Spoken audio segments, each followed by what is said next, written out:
পরম করুণাময় অসীম দয়ালু আল্লাহ তাআলার নামে শুরু করছি। আসসালামু আলাইকুম।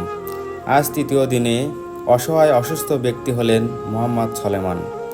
তিনি অনেক মজার মানুষ ছিলেন সবার কাছে। দুঃখের বিষয়, হঠাৎ করে তিনি অসুস্থ হয়ে যায়। 2 মাস হলো। বড় দুঃখ হলো তার বউ সন্তান কেউ নেই। একা একটি মানুষ। যতদিন শরীর ভালো ছিল এক হোটেলে কাজ করে নিজের পেট বাঁচাতো। আজ তার শরীর খারাপ, কিন্তু তার পাশে কেউ নেই। তাই আমি আমার সামান্য সাহায্য নিয়ে আসলাম তার নিকটে।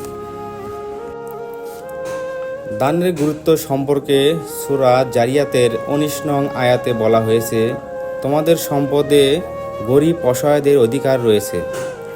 অর্থাৎ আমরা যা দান করি ইসলামের দৃষ্টিতে তা দয়া নয়, তা গরিবদের অধিকার বা হাক্কুল ইবাদ। যখন দান করা হয় তখন সৃষ্টির অধিকারী সম্মান করা হয়।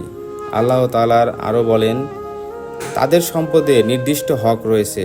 ভিক্ষুক এবং বঞ্চিত, যারা লজ্জায় কারো কাছে হাত পাতে না, সবার হক রয়েছে।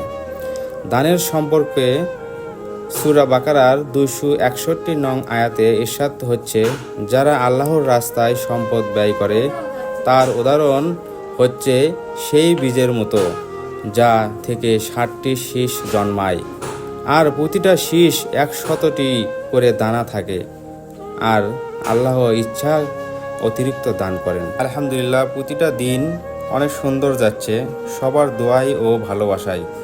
আসলে ভালো কাজের সাথে সবাই আছে, তাই তা বোঝা যায় লাইক কমেন্ট দেখলে।